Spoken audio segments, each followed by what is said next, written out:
Hello, everyone. We are back with episode 11 of Sad Songs Quarantine Hour. Um, Kenneth, those guitars on your wall, that's some sort of weird OCD quarantine project you've been doing, I think. That's not true. Did you get your life organized finally? OCD. I'm just putting guitars on the wall. Mm-hmm. They look like they're precisely spaced from one another, each even, what is that, about 12 centimeters each? Call it measuring tape, Joey. um, this episode is a long episode and was one of my favorite interviews to do. It's with Kaia Cater. I can't remember how her album Sorrow Bound made it into my car about 6 years ago, but it's the only thing I listened to for about 6 months when I first heard it. She's put out several since then. She's an amazing banjo player, songwriter, singer from Montreal. And we got to talk to her for a long time about her experience as a folk musician, specifically as a Black folk musician, and all the implications that has carried with it. And then we played one of my favorite songs of hers, which is Nine Pin. And I think it's one of the greatest songs ever written. What do you say? Yeah, the lyrics are unbelievable. Unbelievable. This episode benefits the Black Mental Health Alliance up in Baltimore. That's where they're stationed. They function nationally. Send them your money. I did. Joey will. I did. SadSongsComedyHour.com. We'll have the link there. You can click through and support them. They're doing important work. Great. Okay, here she is, Kaia Cater. Hey, Kaia. Hi. Hey. It's Hi, guys. working. It's working. You're here. Where are you? I'm in Brooklyn, New York, in Flatbush. Oh, you are? How long have you been in Brooklyn? I've been here about a year. I still, this sounds a little douchey, but I still keep a place in Toronto. But I've been down here because my partner's American, and so I just got a visa to come spend some time down here legally. So I've been here for the last year. To come be a part of the party? Yeah. To come be a part of the party in America? And what a party it is. Yeah. I feel like as a French speaker, it's really good to keep an apartment in another city so you can say that you have a pied-à-terre and actually pronounce it well. Yeah, exactly. It's the only reason I don't have a pied-à-terre is because I can't. It's because that's how I say it. It still sounds classy to me, even in the American accent. Even in the Sherman Oaks dialect? Sherman Oaks, California. Valley Boy is a new dialect I'm working on. What do guys in the Valley talk like? Yeah, bro. Exactly.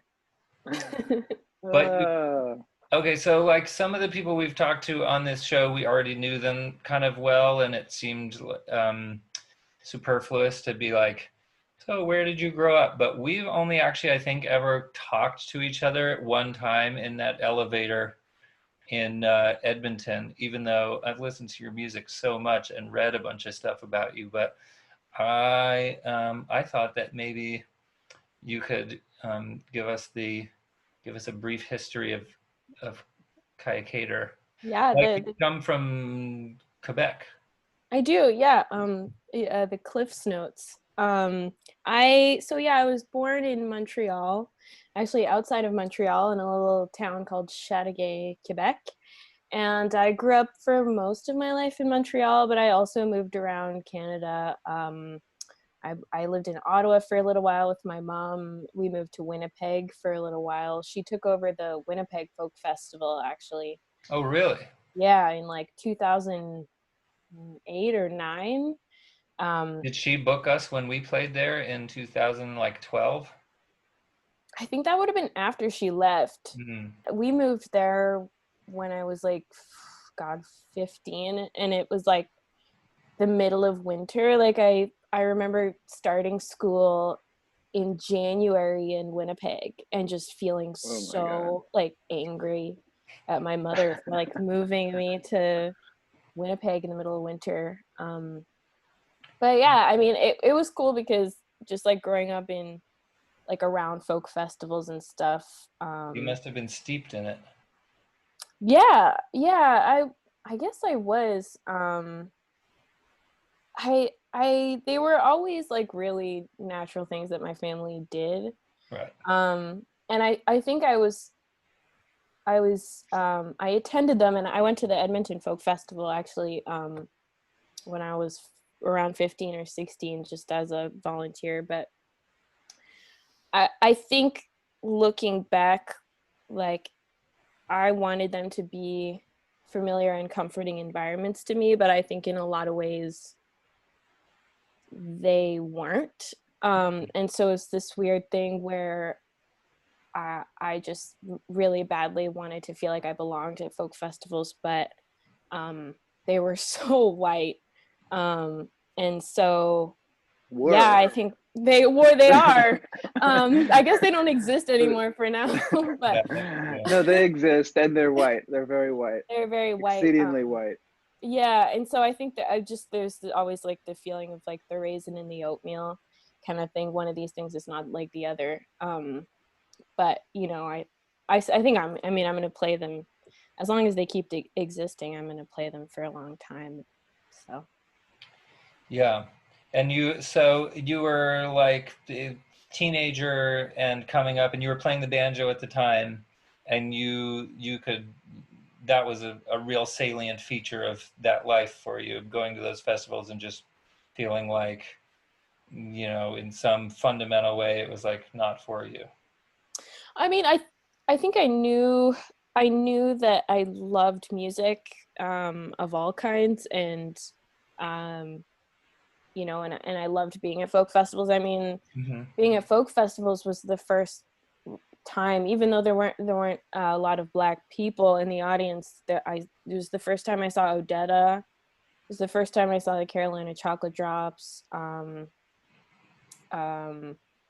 Yeah, Richie Havens, like all of these people who are so essential to like the canon, and that I'm thankful for is, you know, that I got to see them all at such a young age, right, and absorb it in the way that I did.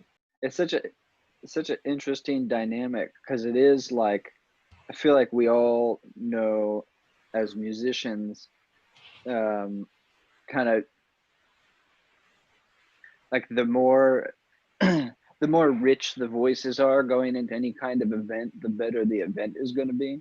And you can draw those on like color lines, on gender lines, on personality lines. Like that seems self-evident in the putting on of art. The part that's always so weird to me is, yeah, you show up and it's just a bunch of old white people that are listening to it.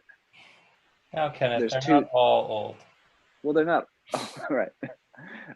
But it seems like there's two different places that have to actually be looked at within the community to make sure that everybody feels welcome. And one of them is like, you know, like if you're programming a festival, you have certain control over doing that. But the other one is like a more nebulous societal and community thing that I would be interested in trying to figure out how to reach more diverse audiences. Mm-hmm. Yeah, and so I think like so many organizations right now are racking their brains saying like, okay, how can we make these environments more inclusive and representative? And I just feel like a lot of the time, frankly, like it just sucks to like be in those environments as a Black person. And I think that's kind of the thing, is like you have to change your own environment and your own organization first, and just like stop trying to like find us and like bring us in, and look at yourself first and say, okay, you know, what is this environment like once I bring these people in? Is it are they going to be seen as, you know, human beings or representations of something, you know?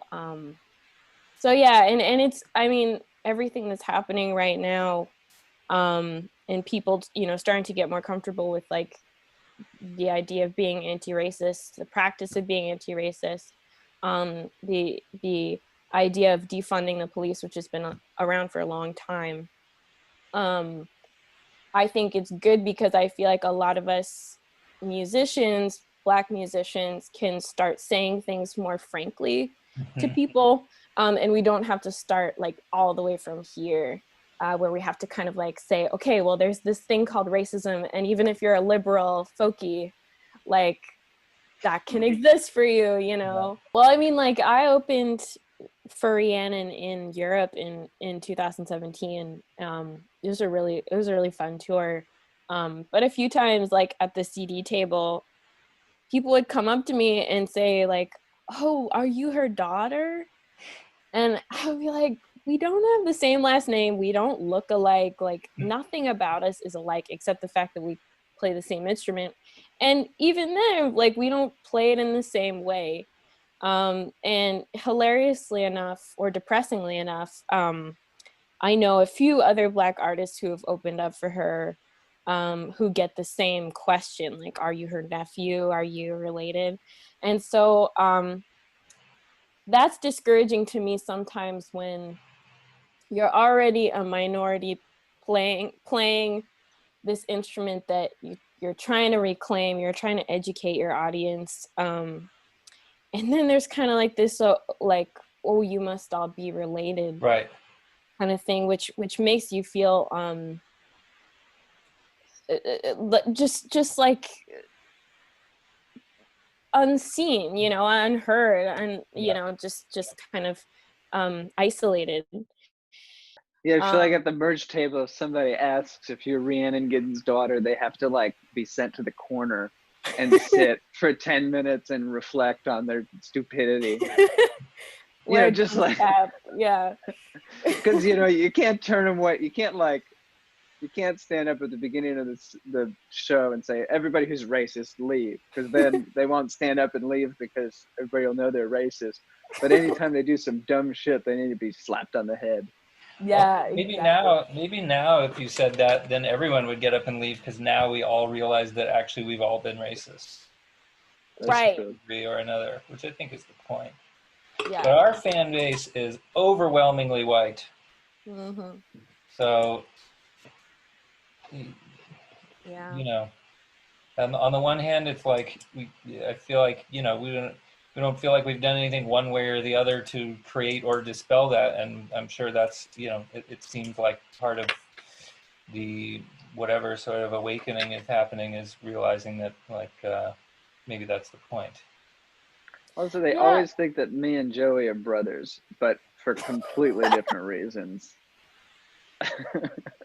It's like, Yeah. I like to encourage the misconception that we're romantic partners, because Romantic partners in song, romantic partners. yeah, You know, I was talking to, do you guys know Joe Purdy? of course. mm-hmm.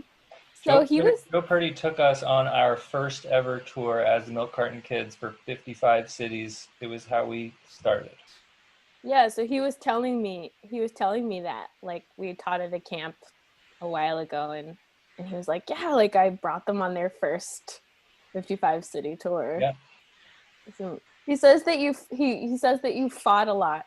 Yeah. But those days are behind us. We never fight anymore. No. Now, did you grow up religious?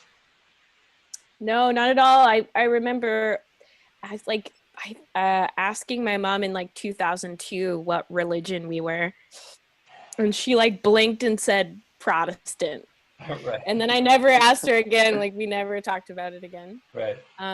So no, I wasn't religious. But I definitely loved love traditional music and like sacred music. And were you exposed to that stuff growing up? I get one. So a lot of your songs have like kind of spiritual and religious references, terminal, you know, kind of some biblical languages and names and stuff like that, which is obviously really common in old time music. And I wondered if that was like from your life or from your love and study of old time music, or love and study of religion academically, or where that came from? Yeah, I think probably all of that. Love and study of religion in school was a huge one, you know, and I think a lot more of the like Western religion, Christianity kind of allegories come out, but I loved studying Eastern religions as well. Um, and you know, I have to say that I had the privilege of, I think, coming into it a little bit more as a blank slate, because I have a lot of friends who have a lot of baggage around religion and growing up religious. And so yeah, I think I was able to like explore it a little bit more from outside and come into it on my own terms. Right. Yeah, and so I think, yeah, in that kind of time, a lot of it piled up and made its way into my songs. Yeah. I think, if I may, I think you use it really effectively, and in a sort of like impressionistic and universal way, where it like, I mean, it feels to me like a lot of old time music where you're like, you don't necessarily believe that whoever is singing to you is being dogmatic about by using religious terminology or spiritual language even, but yours is like so beautifully interwoven with like modern language and personal ideas, where it feels um, it really feels sort of modern and authentic to me. I don't know, when you in your music. And so I do have, sometimes it can get in my way if I'm listening, like, because I love old time music as well, but when I'm listening, sometimes I feel like I can't relate to the person who Yeah. must have written or even is singing songs, because uh, that would just be such a big divide between us. But yeah, I don't have that experience with your music. This is a weird thing that I mean as a compliment. No, no, it's really nice of you. I appreciate that. I'm glad that it's not getting in the way. Yeah, I know, but so sorry. Not getting in the way is such a backhanded compliment. I didn't mean to wind myself into that position with that weird sentence. No, it's okay. Can I put it on my tour poster? Not getting in the way. Yeah, you have to put the whole paragraph though, and put the pauses. Yeah. And A lot of times religious terminology gets in Joey Ryan's way when he's listening to music, but not with mine. you got to put a little beheaded picture of him with the hair coming down, and Like a maybe a speech little bubble. cute, speech bubble and a cute little border around it. By the way, we use that terminology too. I mean, like, I think we have a lot of Christian fans that think that we're Christians. That's Really? true. Especially because we're like such nice boys, you know? Yeah. Good Christian boys. Yeah. Never mind, I'm Jewish and he's an atheist. It's true. Yeah. Because, Yeah. not to say that Judaism and atheism are mutually exclusive. Anyway. Yeah. Go on another rant. Please. Come on, just rant. Just let it out, Joey. Air. I'd be interested in an old time album that used exclusively Eastern religious terminology. Oh yeah, that would be interesting. You might be the only one who can do it. Maybe, God, maybe. I don't know if I want to try, but No. Yeah, that might start dipping into weird areas of cultural appropriation, Joey. yeah. Yeah. Okay. I don't think it's your finest idea. Is all I'm saying. We're spitballing. There's no bad ideas. Spitballing. There's only bad people. I know if you have a few bad ideas you've had. My jam is 9-Pin. I think that song, which is the title track from your 9-Pin album, is like, that's one of the best songs I ever heard. Wow, thank you. I actually can't believe it. I don't want to put you on the spot and ask if we can do that one together on this show, but I am going to put you on the spot. And if you say no, we'll just cut this part out. But if you say yes, we can do 9-pin. And I love the song just as a song, but also the changes in melody in it, I think, are going to be so good for a 3-part harmony Awesome. that I would be super Are excited. you gonna add a second banjo, Joey? Is this gonna be a No. double banjo song? No, I don't play the banjo. That is just for looks. It's a good looking banjo. It is it's a Romero. Oh yeah, We have nice. Canadians. Kenneth got it for me for my birthday a couple of years ago. Wow, that's such a great gift.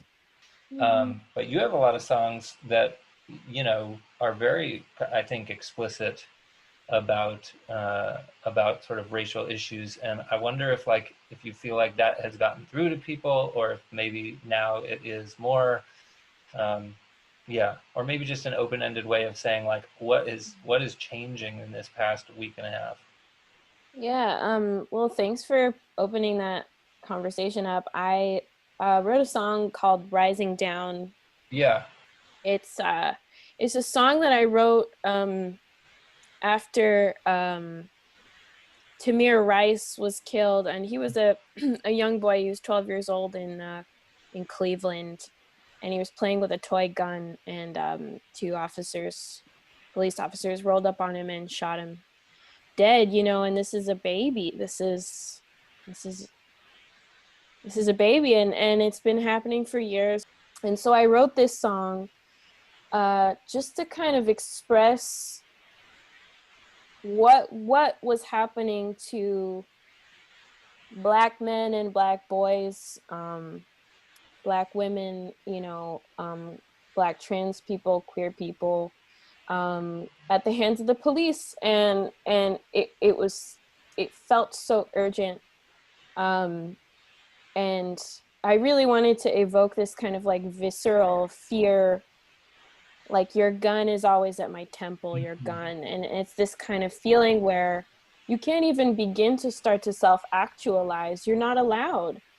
You're not allowed to live your life as you see fit, because you're always constantly under suspicion of being a bad actor, a nefarious person. And it's like our Black men and Black boys and Black people, it's not hostility, it's hurt, and it's anger that after screaming for so long into a void, nothing has been done about this, because it's such a preventable such a preventable thing. When you talk about that, the first thing that is so hard to understand and fathom is just the perpetual trauma.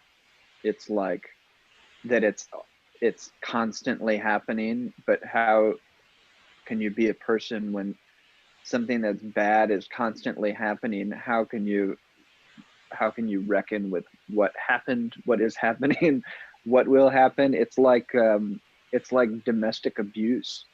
And anybody in a situation like that, like any adult on earth would give the advice, you need to get out of that situation. But that's not how society works. The only thing that can happen is the abuser has to change. They have to recognize what they're doing and change. Mm-hmm. Are there conversations that you've had this week or been able to have this week that you felt like would not have happened before, like with friends or family or even online or whatever? I've definitely been having a lot that would never have happened before. Yeah, I am. I've been I released a letter with some other Black alumni, a letter to our college, Davis and Elkins in West Virginia. And, we just said, like, you need to protect your Black students, because there were so many instances of when we were students where there would be so many microaggressions by staff and students, and even outward aggressions, like in my senior year, a sports team wore blackface, Jesus. and the entire team. You're young. This is not that long ago. What year? No, this is 2016. This is 4 years ago. Dude. And after I wrote that song, yeah, and they were given, all they had to do was go to a meeting about, how to, what blackface is, and, who ended up like teaching that, being, the person who was in that teaching moment was our only Black faculty professor, who in my opinion is very underpaid for the labor that she does for that school. Mm-hmm. And so it's like endless. The consequences are so small, and I think it all adds up to feeling like no matter what you do and no matter how much you speak out, nothing is going to happen. That being said, as alumni, we have now spoken out, and I just got out of a meeting, actually a Zoom meeting, with faculty at that school, and we're going to try and get some real change happening, and establish a scholarship fund for incoming Black students, and just try and make things a little bit easier for them. Mm-hmm. And really, like, one of our biggest demands is have culturally competent therapists and psychologists, because you're right, Kenneth, that like the mental health of Black students at the college and Black people in this country and in other countries is in the toilet.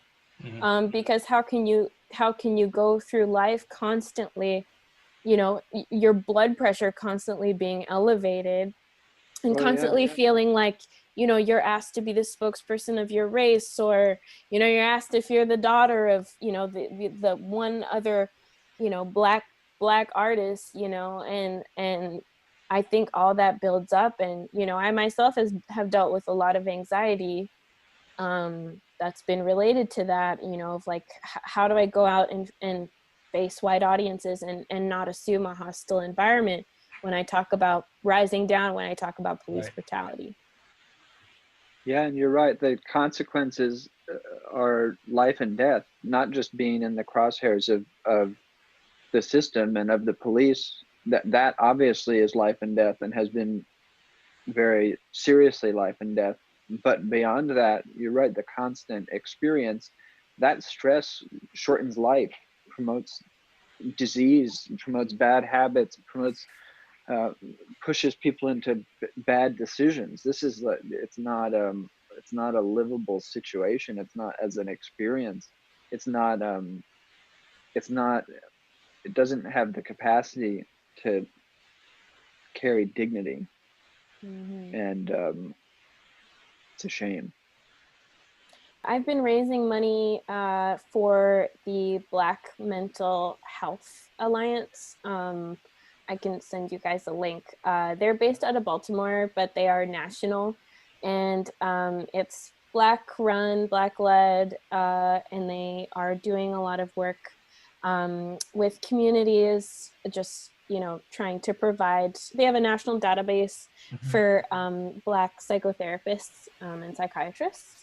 And yeah, I just think they're doing great stuff, and mental health is something that's, I think, as we've discussed, really overlooked in like maintaining the health and sanity as Black people. So yeah, that's who I'm championing right now.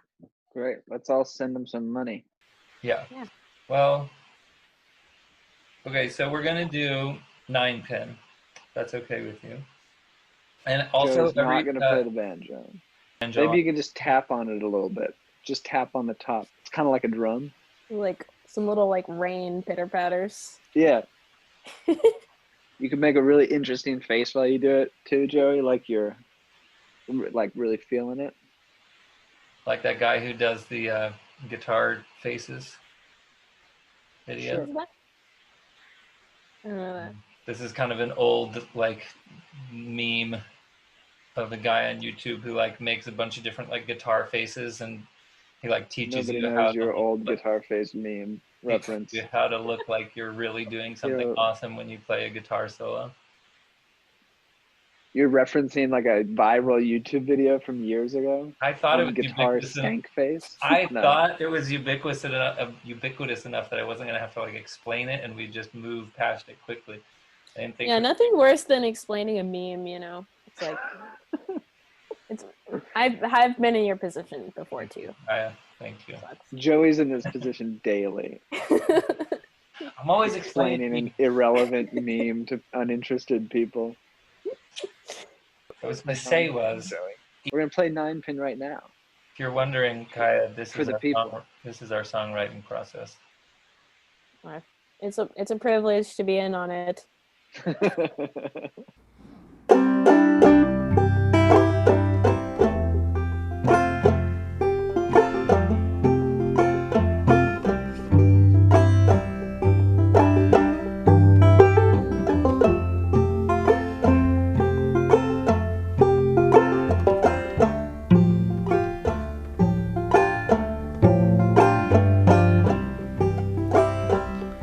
These clothes you gave me don't fit right.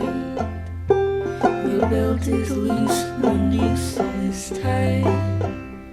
I'm drunk out looking for a fight. I'm soft and heavy as the night. I'm soft and heavy as the night. I've drowned the leagues of 30 men. I've borne the wrath of each of them. Oh, sugar cane and sugar plum, and the evils of the setting sun.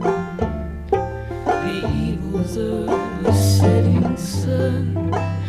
I'll be your 9-pin, 8-ball, 7th